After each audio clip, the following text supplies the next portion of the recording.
देखिएगा, आज हम अनुवांशिकी जो पार्ट नंबर 3 है उसका आपके लिए तृतीय नियम कराने जा रहे हैं, जिसका नाम है स्वतंत्र अव्यूहन का नियम।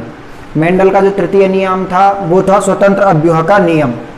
तो देखिएगा, इस नियम के अनुसार होता क्या है, मैंने ये सब लिख लिया है ताकि आपका जो ये वीडियो है वो ज़्यादा लंबा ना हो। तो देखिएगा, इस नियम के अनुसार दो या दो से अधिक विपर्यासी लक्षणों युक्त पादपों का संकरण कराया जाता है तो एक लक्षण की वंशगति का दूसरे लक्षण की वंशगति पर कोई प्रभाव नहीं पड़ता है। दोबारा से सुन लीजिएगा, यह मेंडल का तृतीय नियम है।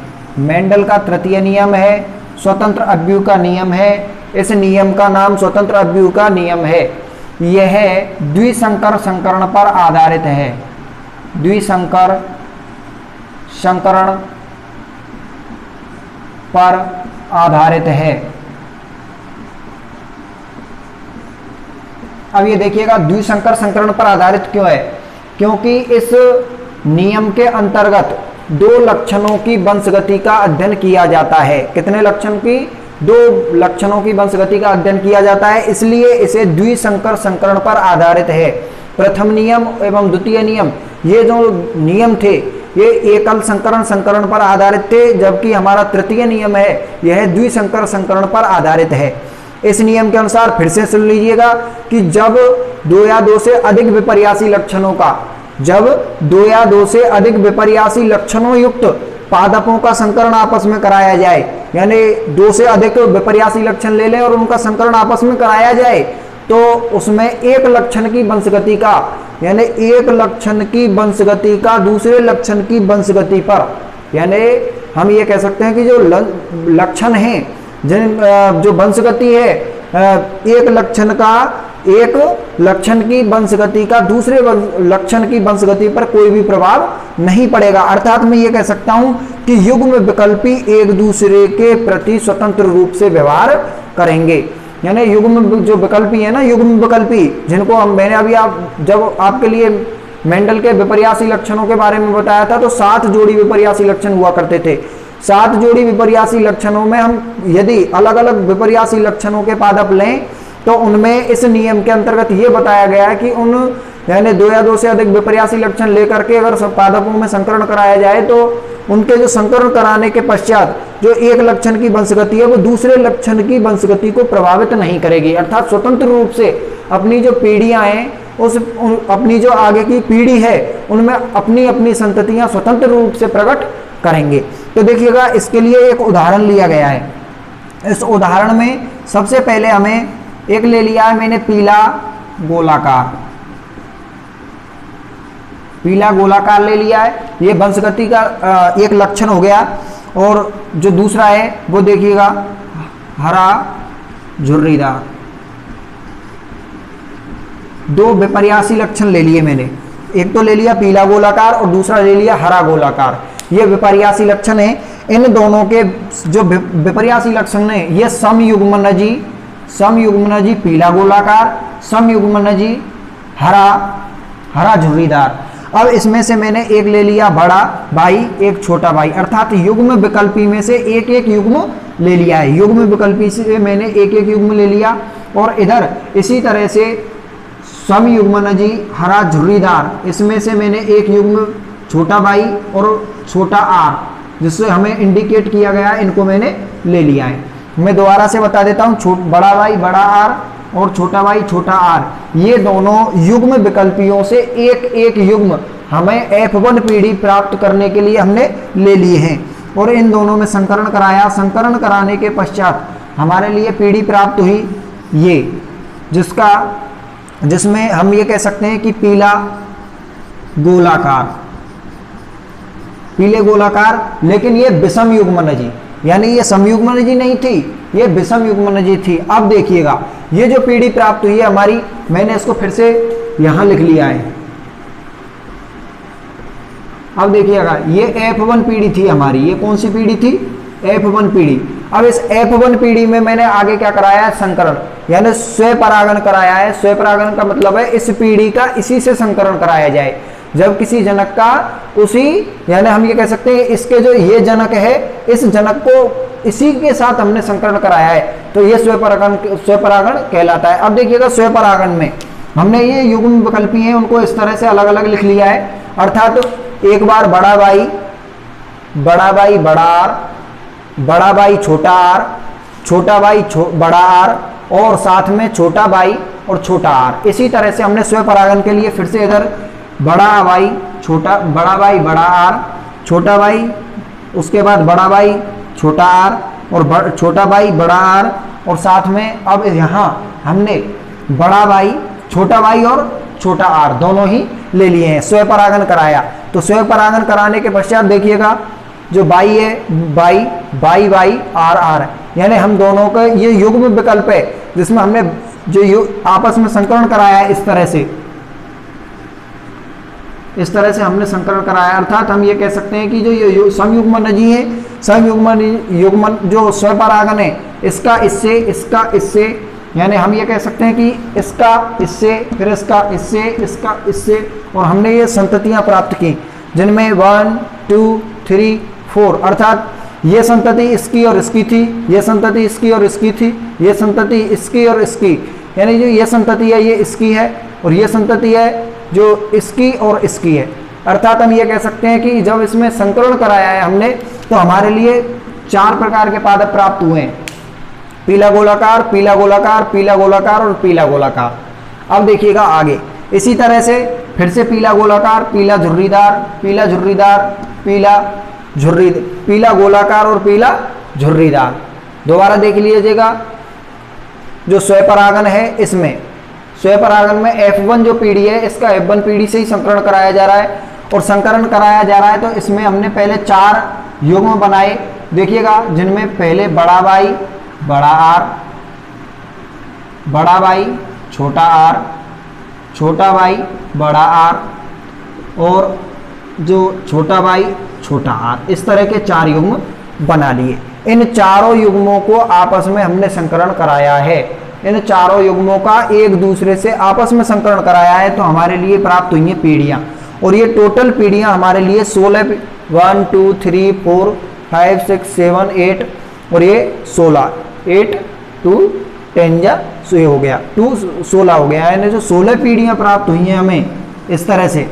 अब देखिएगा आगे हमने इनके नामकरण किया है, तो नामकरण में हमने देखा है कि जो बड़ा बाई है वो हमारे लिए पीला विपर्यासी लक्षण का एक युग्म था, और जो बड़ा आर है यह गोलाकार था, और छोटा बाई जो था वह हमारे हरे, यानी जो बीज था हरे का वो था, यानी हम ये कह सकते हैं ये एक युग्म, जो युग्म विकल्पी है उसमें से हमने एक युग्म लिया था।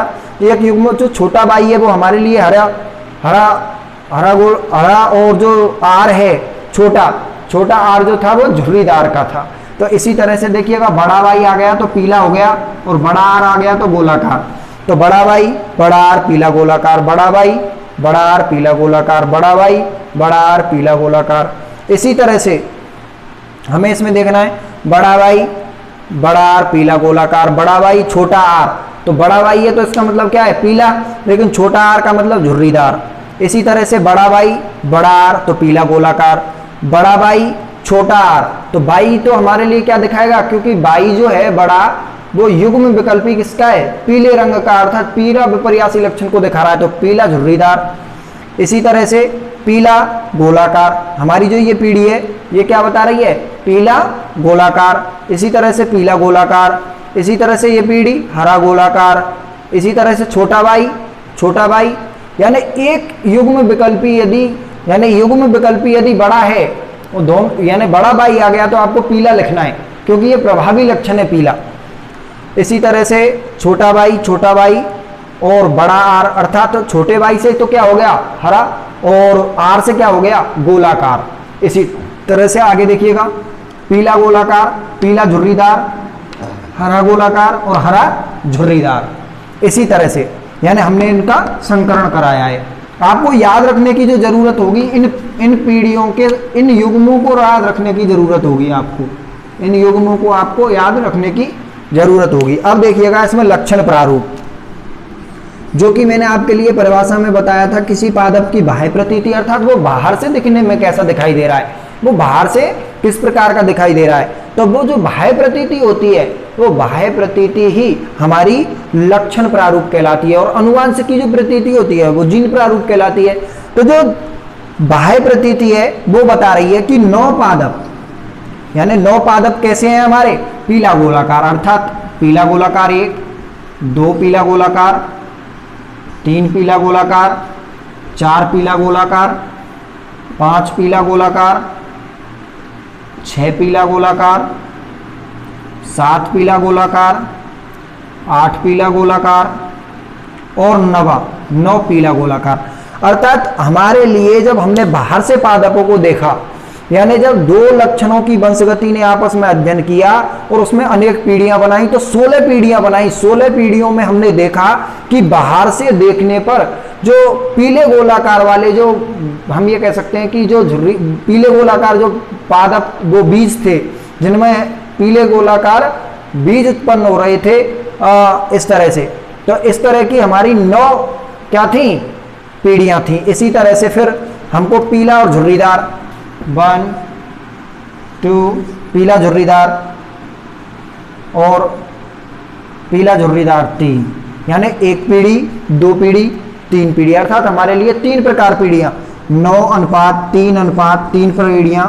अब इसके बाद देखिएगा फिर आ रहा है हमारे लिए, ये मैंने जो सवाली थी अभी पीली झुर्रीदार सवाली है। अब देखिएगा हरा गोलाकार 1 2 हरा गोलाकार और 3, यानी 3 हरे गोलाकार प्राप्त हुए, और एक का मतलब है हरा और झुर्रीदार।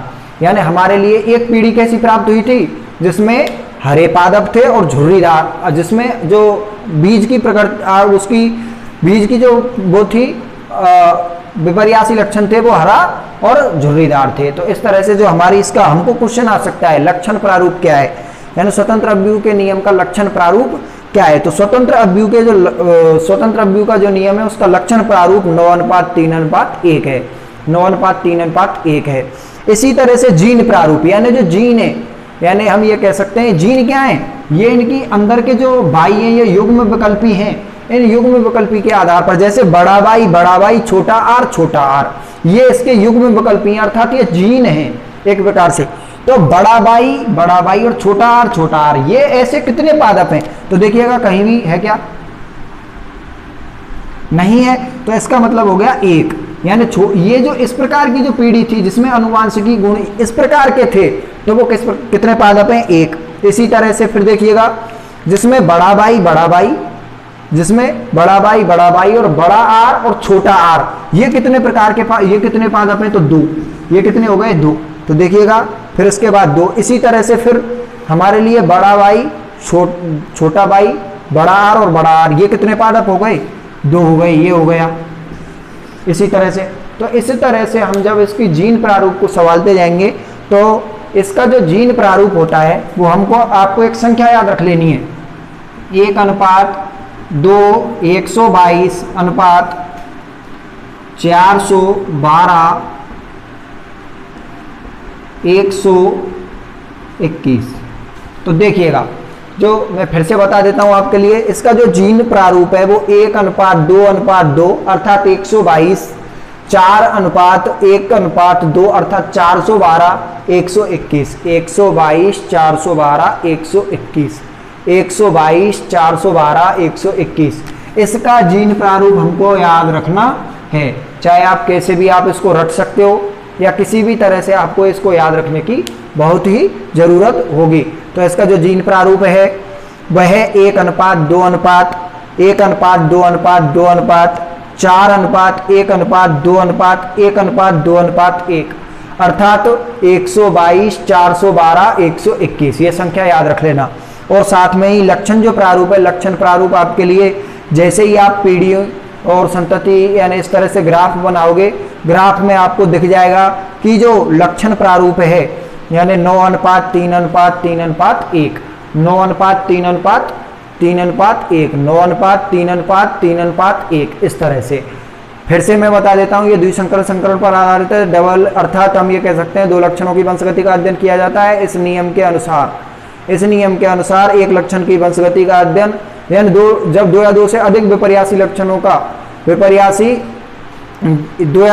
विपर्यासी लक्षणों युक्त पादपों में संकरण कराया जाता है तो उसमें एक लक्षण की जो वंशगति है वो दूसरे लक्षण की वंशगति पर कोई भी प्रभाव नहीं डालती है। ये आपको लिखना है इस नियम के अंतर्गत। और इसमें F1 पीढ़ी है जिसमें पीले और गोलाकार और हरे और झुर्रीदार पादप लेकर के F1 पीढ़ी प्राप्त करनी है। F1 पीढ़ी प्राप्त करके उसमें स्वपरागन करा देना है और स्वपरागन कराने के पश्चात ये जो पीढ़ियां निकालना है ये आपको युग्म बनाना, अर्थात यदि आप इन युग्मों को बना लेंगे तो आप आसानी से युग्मों को बनाने के पश्चात आप आसानी से पीढ़ियों का निर्माण कर सकते हैं। और उसके बाद आपको जीन प्रारूप और लक्षण प्रारूप याद रखने की जरूरत है। अब हमारा जो अगला टॉपिक आएगा वह है मेंडल के आनुवांशिकी नियमों का महत्व। मेंडल के आनुवांशिकी नियमों का महत्व जो कि आपको अगले की क्लास में बताएंगे।